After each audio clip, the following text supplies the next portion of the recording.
Bismillahirrahmanirrahim. Assalamualaikum warahmatullahi wabarakatuh.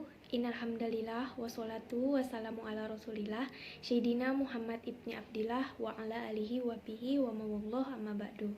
Segala puji hanya milik Allahu Rabbi, segala zat yang maha ghafur, zat yang maha syukur, yang telah memberikan kita beribu nikmat yang tidak terukur, mulai dari nikmat iman, nikmat Islam, sampai nikmat sehat walafiat, sehingga kita bisa berkumpul di tempat yang insya Allah diberkahi oleh Allah Subhanahu wa Ta'ala.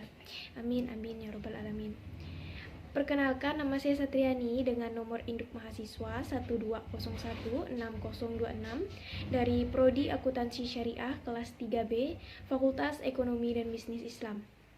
Pertama-tama, terima kasih kepada Bapak Adi Mursalin, SE, MM, CPHCM selaku dosen pembimbing mata kuliah Islamic Marketing and Management karena telah memberikan materi dan ilmu yang sangat bermanfaat bagi kami para mahasiswa, yaitu tentang materi ke-9 pada pertemuan ke-10 kemarin, yaitu tentang perilaku konsumen. Nah, tujuan saya di sini saya akan menyampaikan sedikit kesimpulan dari materi yang sudah Bapak bahas tersebut. Dan di sini tujuan saya membuat video ini, saya akan membuat kesimpulannya. Nah, baik, sebelum saya menjelaskan mengenai teori-teori dari perilaku konsumen, di sini saya akan membacakan surah-surah, arti beserta isi kandungannya terlebih dahulu.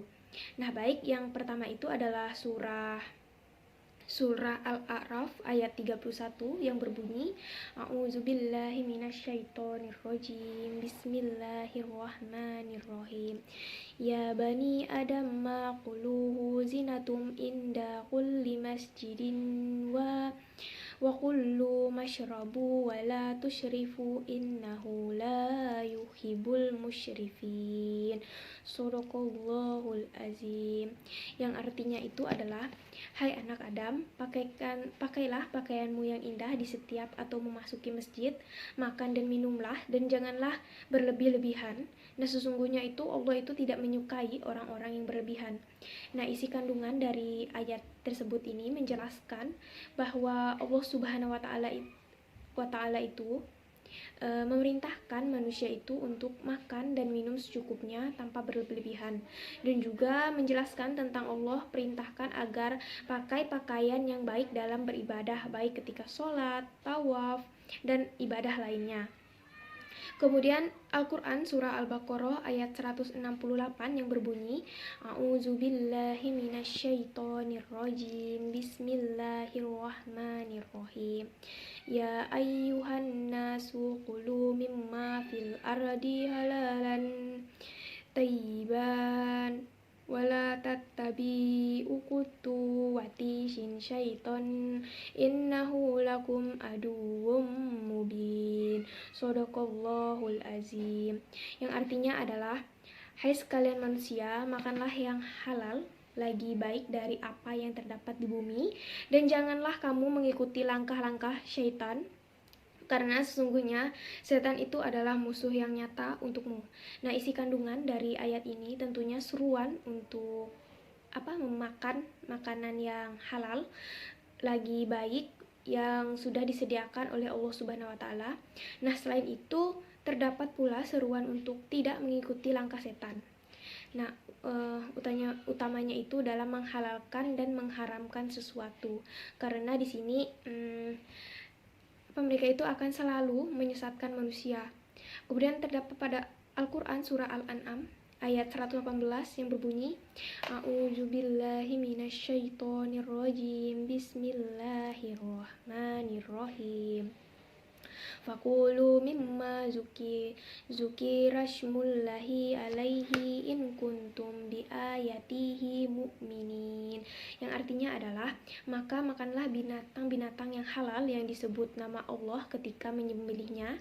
Nah, jika kamu itu beriman kepada Allah, kepada ayat-ayatnya. Nah, isi kandungan dari ayat ini menjelaskan tentang persoalan makanan yang banyak diperdebatkan oleh orang-orang musyrik.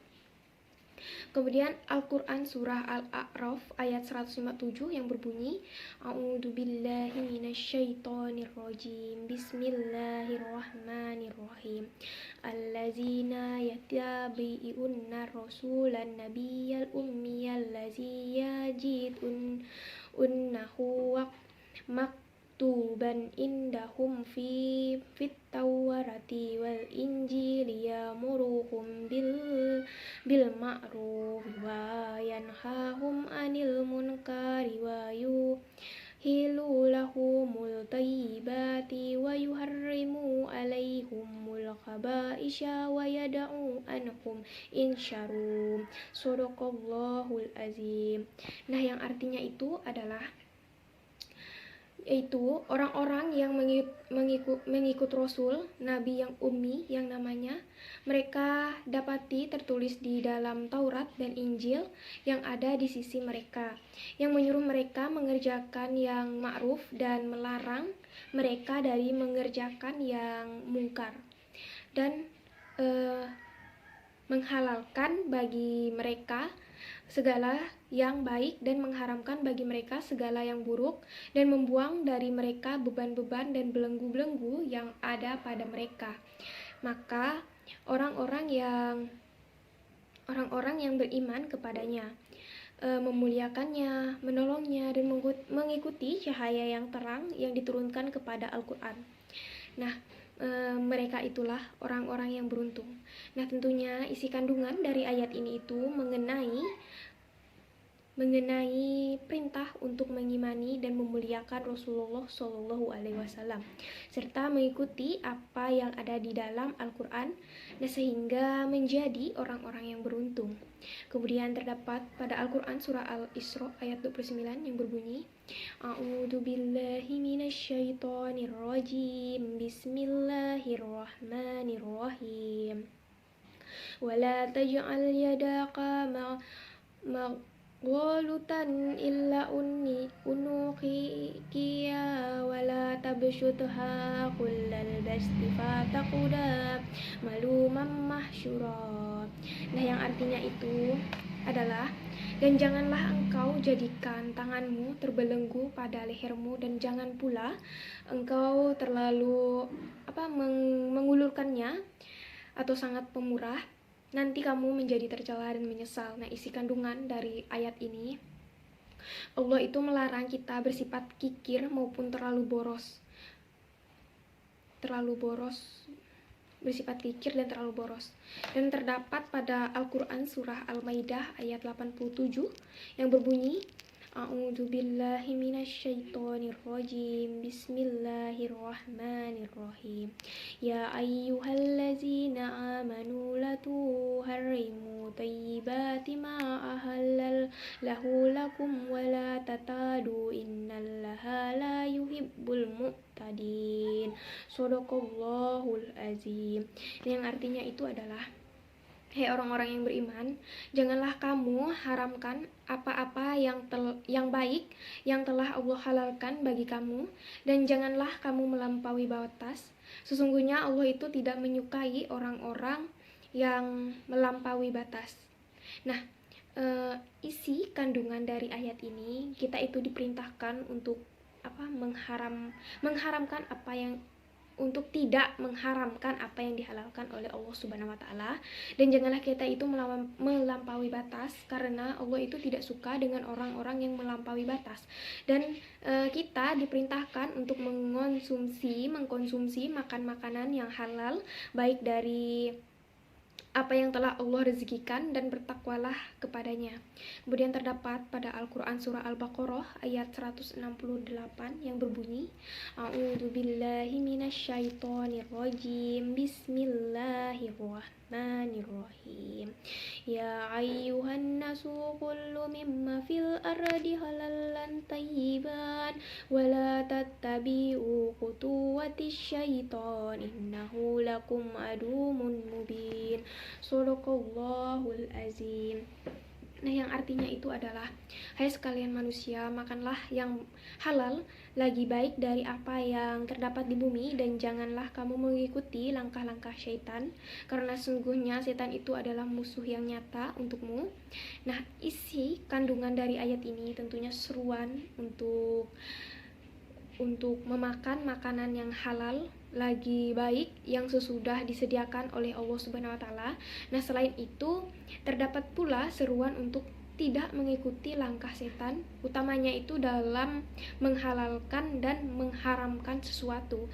Nah, karena apa? Nah, karena di sini mereka itu akan selalu menyesatkan manusia. Kemudian Al-Quran surah Al-Baqarah juga ayat 173 yang berbunyi, A'udzu billahi minasyaitonir rajim. Bismillahirrahmanirrahim. Innama haram 'alaikumul maitata waddama wa lahamal khinziri wa ma uhilla bihi laghiril lahil famaditturra ghaira bahinna wala a'adin fala isma alaihi innallaha ghafurur rahim. Shadaqallahul azim. Yang artinya itu adalah, sungguhnya dia hanya mengharamkan atasmu bangkai, darah, daging babi, dan daging hewan disembelih dengan menyebut nama selain Allah Subhanahu wa taala. Tetapi barang siapa yang terpaksa memakannya bukan karena menginginkannya dan tidak pula melampaui batas, maka tidak ada dosa baginya. Nah, sesungguhnya itu Allah itu Maha Pengampun dan Maha Penyayang. Nah, tentunya isi kandungan dari ayat ini itu Allah Subhanahu wa taala itu menjelaskan jenis-jenis makanan yang diharamkan, yaitu bangkai, darah, kemudian daging babi dan binatang yang disembelih dengan menyebut nama selain nama Allah Subhanahu wa taala. Namun ketika kita dalam keadaan misalnya sesak, misal tidak ada makanan yang halal, kita boleh mengkonsumsinya. Itu pun tidak boleh melampaui batas, seperti itu. Kemudian terdapat pada Al-Qur'an surah Al-Maidah ayat 87 yang berbunyi, A'udzu billahi minasyaitonir rajim. Bismillahirrahmanirrahim. Ya ayyuhallazina amanu la tuharrimu thayyibati ma halallahu lakum wa la ta'tadu innallaha la yuhibbul mu'tadin. Shadaqallahul azim. Yang artinya itu adalah, hai orang-orang yang beriman, janganlah kamu haramkan apa-apa yang baik yang telah Allah halalkan bagi kamu, dan janganlah kamu melampaui batas. Nah, sesungguhnya Allah itu tidak menyukai orang-orang yang melampaui batas. Nah, isi kandungan dari ayat ini itu kita itu diperintahkan untuk tidak mengharamkan apa yang dihalalkan oleh Allah Subhanahu wa taala, dan kita pula janganlah melampaui batas, karena sesungguhnya itu Allah itu tidak suka dengan orang-orang yang melampaui batas. Dan kita diperintahkan untuk mengkonsumsi makanan-makanan yang halal, baik dari apa yang telah Allah rezekikan, dan kita bertakwa kepadanya. Kemudian terdapat pada Al-Quran surah Al-Maidah ayat 96 yang berbunyi, Uhilla lakum saydal bahari wa ta'amuhu matal lakum wa lisyairati wa hurrima alaikum saydul bari ma dumtum huruma wa taqullahal lazi ilaihi tuhsyarun. Shadaqallahul azim. Nah, yang artinya itu adalah, dihalalkan bagimu binatang buruan laut dan makanan yang berasal dari laut, nah sebagai makanan yang lezat bagimu dan bagi orang-orang yang dalam perjalanan juga, dan diharamkan atasmu menangkap binatang buruan darat selama kamu itu dalam ihram, dan bertakwalah kepada Allah yang kepadanya lah kamu akan dikumpulkan. Nah, isi kandungan dari ayat ini, diharamkan memakan daging babi tadi, hewan yang tercekik, dan bangkai. Baik, setelah saya membacakan surah-surah tadi, di sini saya akan menjelaskan tentang perilaku konsumen Nah, perilaku konsumen itu dapat didefinisikan sebagai proses pengambilan keputusan dan aktivitas individu secara fisik yang dilibatkan dalam proses mengevaluasi, memperoleh, menggunakan atau dapat mempergunakan barang-barang dan jasa. Nah, kemudian apa sih gitu kan yang dimaksud dengan persepsi? Nah, persepsi di sini itu merupakan suatu proses yang didahului oleh misalnya penginderaan. Nah, suatu proses yang diterimanya stimulus oleh individu melalui alat indera atau bisa disebut sebagai proses sensoris. Namun proses itu tidak berhenti begitu saja, melainkan stimulus tersebut itu dapat diteruskan dan proses selanjutnya itu disebut proses persepsi. Nah, proses tersebut mencakup penginderaan setelah informasi diterima oleh alat indera. Nah, informasi tersebut tentunya diolah dan diinterpretasikan menjadi sebuah persepsi yang sempurna. Kemudian bagaimana sih gitu kan persepsi tersebut itu mempengaruhi perilaku konsumen dalam membeli suatu produk. Nah, tentunya di sini persepsi konsumen itu merupakan suatu proses yang dilalui seseorang dalam melakukan pilihan, penyusunan dan juga penafsiran informasi guna mendapatkan arti atau keputusan. Nah, dari definisi yang sudah saya jelaskan tadi, itu kita dapat ketahui bahwa seseorang yang akan membeli itu dipengaruhi oleh persepsi terhadap situasi yang dihadapinya. Nah, sedangkan apa yang dipersepsikan seseorang itu berbeda dari kenyataan yang ada. Nah, orang yang memiliki persepsi yang berbeda dari objek yang sama. Nah, karena di sini adanya 4 proses persepsi. Nah, yang pertama itu perhatian yang selektif. Nah, perhatian itu harus dibuat selektif agar apa? Agar dapat menarik konsumen, karena di sini pesan yang disampaikan itu akan hilang kecuali pesan yang cukup menonjol. Nah, artinya di sini pemasar itu harus bekerja keras dalam rangka menarik perhatian konsumen. Nah, tantangan yang sesungguhnya itu adalah rangsangan yang mana yang akan diperhatikan oleh orang. Nah, kemudian yang kedua adalah distorsi selektif. Nah, ini digunakan untuk menjelaskan kecenderungan orang untuk mengubah informasi yang sesuai dengan pengertiannya sendiri. Nah, karena apa? Nah, karena pada dasarnya orang itu cenderung menafsirkan informasi dengan cara yang selektif, mendukung daripada menentang konsepsi-konsepsi yang telah dimilikinya.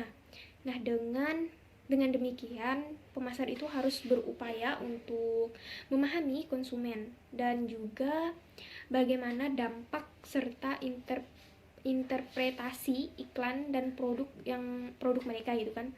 Nah, distorsi selektif ini itu dapat berfungsi bagi keuntungan pemasar dengan merek yang kuat. Ketika misalnya konsumen mengganggu informasi merek yang netral untuk membuatnya lebih positif. Kemudian yang ketiga di sini adalah ingatan selektif. Ingatan yang selektif ini berarti mengingat apa yang dikatakan sebagai keunggulan suatu produk dan melupakan apa yang dikatakan pesaing. Nah, konsumen itu akan mengingatkan pada saat pemilihan produk.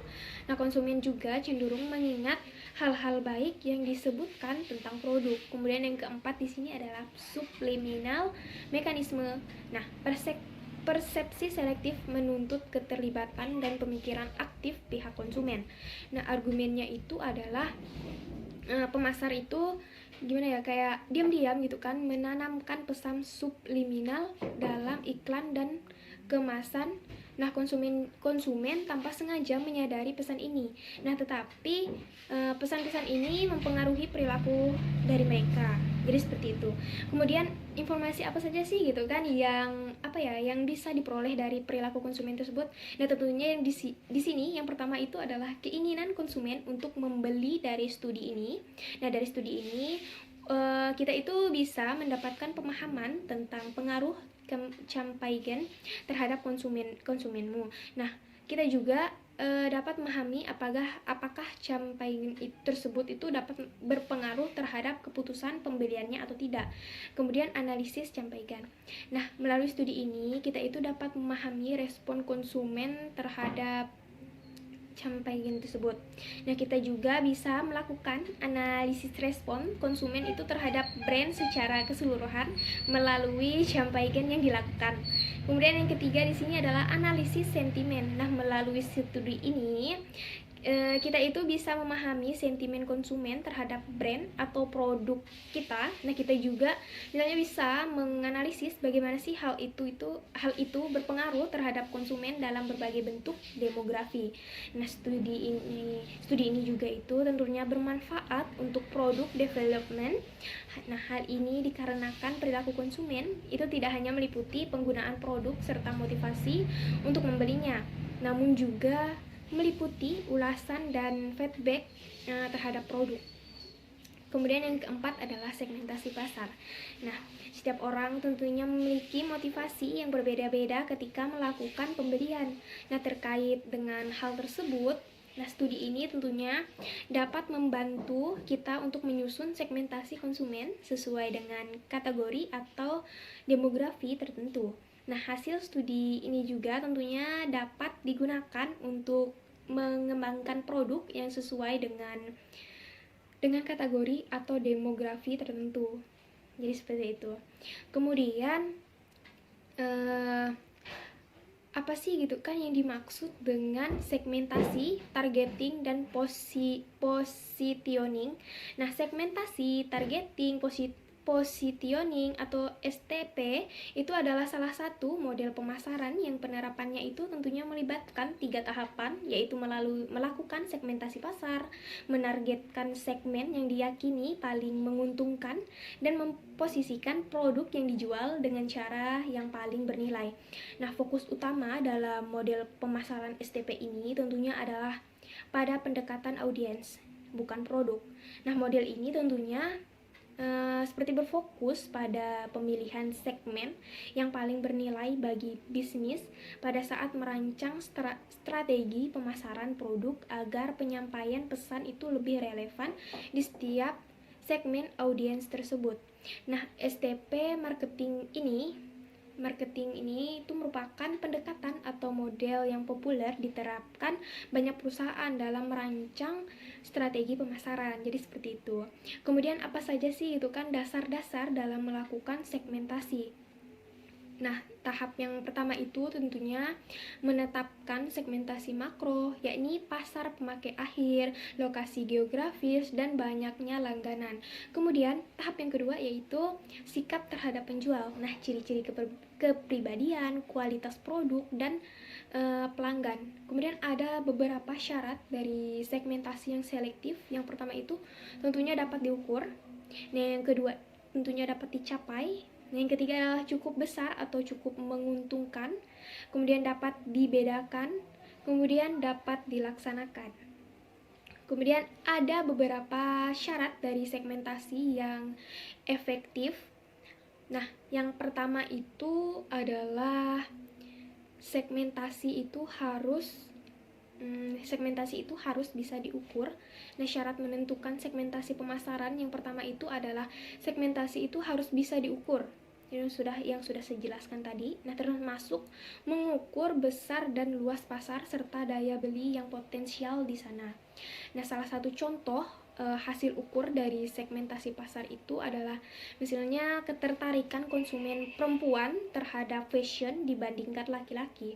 Nah, jika ukuran segmentasi ini sudah ada, tentu pembisnis lebih mudah gitu kan ketika mencari pelanggan. Nah, kemudian yang kedua adalah segmentasi pasar logis dan bisa dijalankan. Syarat yang kedua adalah silahkan kita tuh kayak membuat segmentasi pemasaran sesuai dengan ide terbaik kita, namun pastikan ide tersebut tuh bisa dijalankan gitu.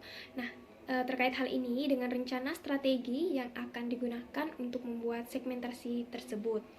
Nah, jika strateginya itu tidak bisa dijalankan, tentunya di sini tidak ada gunanya membuat segmentasi, karena yang pasti tidak akan ada produk yang akan dipasarkan sekalipun karakteristik pembeli sudah dikantongi misalnya gitu kan. Kemudian yang ketiga, harus ada target segmentasi yang ingin dicapai. Nah, jika ingin membuat segmentasi pasar, tentunya tentukan dulu poin-poin penting yang menjadi target strategis. Nah, pastikan bahwa target tersebut tuh masuk akal gitu. Nah, sehingga bisa dicapai melalui sistem segmentasi tersebut. Nah, target dari segmentasi pemasaran perusahaan disebut juga sebagai pasar tertarget. Nah, dari sini akan muncul pemetaan pasar mana yang diprioritaskan dan yang tidak. Kemudian yang keempat adalah pasar lebih heterogen dan target luas. Nah, kemudian kita tuh suruh membuat segmentasi pasar, tetapi pastikan pasar tertarget dan tetap puas. Karena jika terlalu sempit, jumlah konsumen lebih sedikit, artinya keuntungan penjualan perusahaan juga sangat kecil gitu. Jadi seperti itu.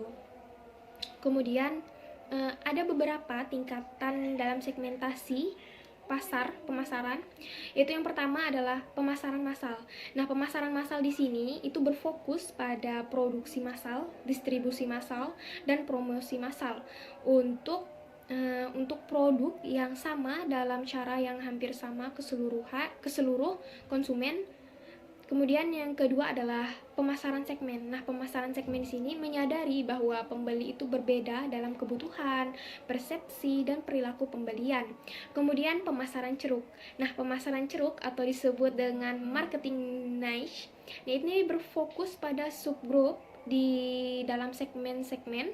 Nah, suatu ceruk adalah suatu grup yang didefinisikan dengan lebih sempit. Nah, yang keempat adalah pemasaran mikro, taktik penyesuaian produk dan program pemasaran itu agar cocok dengan cita rasa individu atau lokasi tertentu. Nah, termasuk dalam pemasaran mikro itu adalah pemasaran lokal dan pemasaran individu. Kemudian di sini saya akan menjelaskan model sederhana pengambilan keputusan pembelian. Kemudian pembelian konsumen. Yang pertama adalah tahap masukan atau input. Nah, pada tahap masukan itu mempengaruhi pengenalan konsumen terhadap kebutuhan dan keinginan pada suatu produk dalam usaha pemasaran yang dilakukan oleh pemasar, atau kualitas produk itu sendiri itu dan harga dan penciptaan citra merek itu yang baik. Nah, kemudian di sini pengaruh lingkungan sosial eksternal atas konsumen seperti keluarga, sumber informasi, dan teman-teman. Tentunya itu dampak kumulatif dari setiap usaha pemasaran, pengaruh keluarga dan teman-teman semuanya merupakan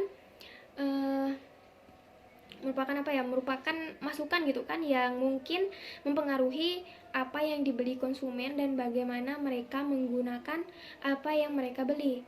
Kemudian yang kedua adalah tahap proses. Nah, pada tahap ini memfokuskan bagaimana sih cara konsumen itu dalam mengambil keputusan yang mempengaruhi oleh faktor psikologi seperti motivasi, persepsi, pengetahuan, dan kepribadian, dan sikap. Nah, kemudian pada tahap masukan itu mempengaruhi seperti pengenalan kebutuhan gitu kan. Misalnya proses pembelian itu dimulai ketika pembeli mengenali masalah atau kebutuhan. Nah, kebutuhan tersebut dapat dicetuskan oleh rangsangan internal atau eksternal. Nah, kasus pertama yaitu yang dicetuskan oleh rangsangan internal, salah satu kebutuhan umum seseorang, misalnya harus mencapai ambang batas tertentu dan mulai menjadi pendorong untuk pengenalan masalah, pencarian informasi, evaluasi alternatif keputusan pembelian, perilaku pasca pembelian, mencari air minum misalnya. Nah, kasus yang kedua seperti kebutuhan ditimbulkan oleh rangsangan eksternal. Seseorang bisa mengagumi mobil baru rekan kerjanya yang memicu pemikiran tentang kemungkinan melakukan pembelian. Nah, kemudian mencari informasi. Nah, sebelum proses pembelian, tentunya hal ini itu sangat berkaitan dengan informasi tentang sumber-sumber dan menilainya. Nah, untuk memenuhi kebutuhan dan keinginan yang dirasakan melalui pengumpulan informasi konsumen, kemudian mengetahui produk-produk yang bersaing dan keistimewaan masing-masing dari produk. Nah, sumber-sumber informasi konsumen itu terbagi menjadi beberapa kelompok, yaitu yang pertama adalah sumber pribadi, terdiri dari keluarga, teman, tetangga, dan kenalan. Kemudian yang kedua adalah sumber niaga, seperti periklanan, penjual, dan pameran. Dan sumber pengalaman itu misalnya pernah menangani, menguji, dan mempergunakan suatu produk. Kemudian apa saja sih motif-motif dari pembelian menurut Buchari tahun 2004? Nah, motif-motif keputusan pembelian menurut Buchari pada tahun 2004, yang pertama itu adalah primary buying motive, yaitu motif untuk membeli yang sebenarnya itu kalau misalnya wanita ingin cantik akan mencari make up misalnya. Kemudian adalah selective buying motive, yaitu pemilihan terhadap barang, misalnya apakah ada keuntungan bila membeli barang tersebut gitu. Kemudian yang ketiga adalah patronage buying motive. Nah, ini adalah selective buying motive yang ditunjukkan kepada tempat atau toko tertentu. Nah, pemilihan ini bisa timbul karena tempatnya dekat, kemudian cukup persediaan barang dan pelayanan yang memuaskan. Jadi seperti itu. Kemudian di sini saya akan menjelaskan apa saja sih kriteria yang digunakan konsumen selama pengambilan keputusan akan tergantung pada beberapa faktor. Nah, yang pertama itu kriteria yang digunakan oleh konsumen. Yang pertama itu adalah pengaruh situasi. Tentunya pengaruh situasi ini sangat berkaitan ya. Kemudian yang kedua adalah kesamaan alternatif pilihan. Yang ketiga adalah motivasi. Yang keempat adalah keterlibatan, dan yang kelima tentunya adalah pengetahuan.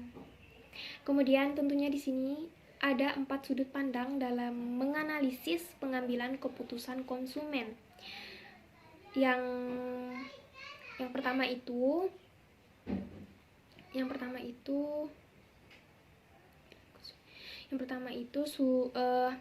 sudut pandang ekonomis.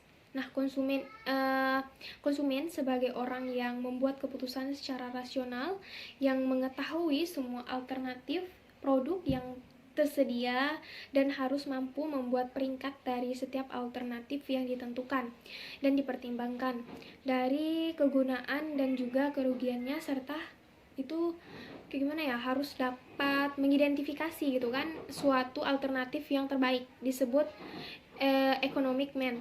Kemudian sudut pandang kognitif konsumen. Nah, konsumen sebagai cognitive man atau sebagai problem solver. Kemudian konsumen ini merupakan pengolah informasi yang selalu mencari dan mengevaluasi informasi tentang produk dan gerai. Kemudian pengolah informasi tentunya selalu berujung pada pembentukan pilihan. Terjadi inisiatif untuk membeli atau menolak produk gitu kan. Cognitive man terdiri di antara economic man dan juga passive man. Nah, seringkali cognitive man punya pola respon terhadap informasi yang berlebihan dan juga seringkali itu mengambil jalan pintas. Untuk apa? Untuk tentunya di sini untuk memenuhi pengambilan keputusannya. Nah, pada keputusan yang keputusan yang memuaskan. Kemudian sudut pandang emosional ini menekankan emosi sebagai pendorong utama sehingga konsumen membeli suatu produk gitu kan. Favoritisme buktinya seseorang itu berusaha mendapatkan produk favoritnya apapun yang terjadi. Misalnya benda-benda yang menimbulkan kenangan juga itu dibeli berdasarkan emosi gitu. Kemudian anggapan emosional man. Nah, itu tidak rasional adalah tidak benar kan. Itu mendapatkan produk yang membuat perasaannya itu lebih baik merupakan keputusan yang rasional. Kemudian kriteria evaluasi. Nah, kriteria evaluasi di sini berisi dimensi atau atribut tertentu yang digunakan dalam menilai alternatif pilihan.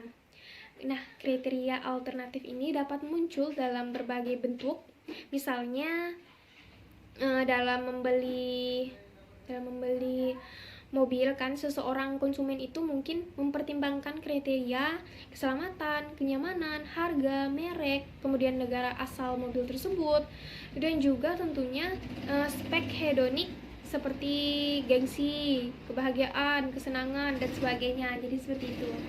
Kemudian menurut Kotler pada tahun 1997 itu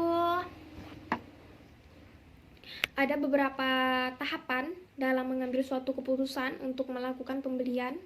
Nah, yang pertama itu adalah identifikasi masalah atau problem recognition. Nah, sebelum memutuskan untuk membeli, tentunya konsumen itu terlebih dahulu dihadapkan pada suatu masalah. Nah, masalah di sini adalah kebutuhan akan suatu barang ataupun jasa. Kemudian yang kedua adalah menggali informasi atau information share. Nah, konsumen itu akan berusaha menggali informasi lebih banyak dan lengkap dari berbagai sumber gitu kan, untuk mendapatkan produk yang tepat sesuai dengan kebutuhan mereka gitu kan. Kemudian yang ketiga di sini adalah evaluasi alternatif. Nah, pada tahapan ini tentunya yang menjadi pertimbangan itu adalah kemampuan atau daya beli konsumen pada suatu barang ataupun jasa, manfaat, kualitas, merek alternatif, dan lain-lain. Kemudian yang keempat di sini adalah keputusan pembelian. Nah, keputusan pembelian di sini setelah konsumen mempertimbangkan berbagai faktor sebelum membeli, selanjutnya itu mereka mengambil tindakan keputusan pembelian suatu produk. Nah, hasil dari keputusan inilah yang dianggap yang tepat. Kemudian yang kelima di sini adalah sikap setelah pembelian. Nah, pasca pembelian suatu barang ataupun jasa, maka akan muncul kepuasan. Nah, konsumen dikatakan puas apabila apa yang diterimanya itu sebanding dengan yang diharapkannya. Nah, sebaliknya, konsumen itu akan merasa tidak puas jika apa yang diharapkannya itu berbanding negatif gitu kan dengan apa yang diterimanya. Kemudian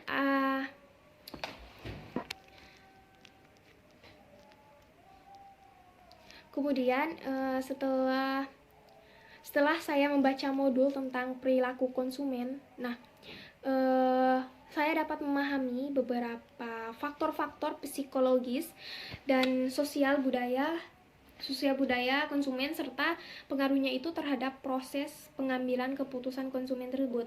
Nah, saya juga itu dapat mengetahui bagaimana sih teori-teori dari perilaku konsumen yang dimanfaatkan para pemasar dan produsen untuk meningkatkan kinerja bisnisnya, menyusun strategi pemasaran, dan juga dapat mengidentifikasi dan menganalisis perilaku konsumen dan juga perubahan perilaku tersebut gitu kan dalam mengembangkan produk dan jasa yang dibutuhkan oleh konsumen. Jadi seperti itu.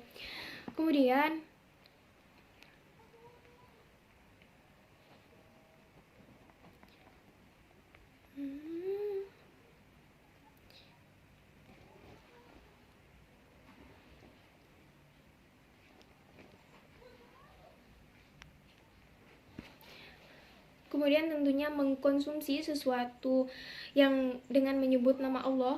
Hal itu sebagaimana yang disebutkan dalam firman Allah Subhanahu wa taala yang artinya, maka makanlah binatang-binatang yang halal yang disebut nama Allah ketika menyembelihnya. Nah, jika kamu beriman kepada ayat-ayatnya. Al-Quran Surah Al-An'am surat ke-6 ayat 118.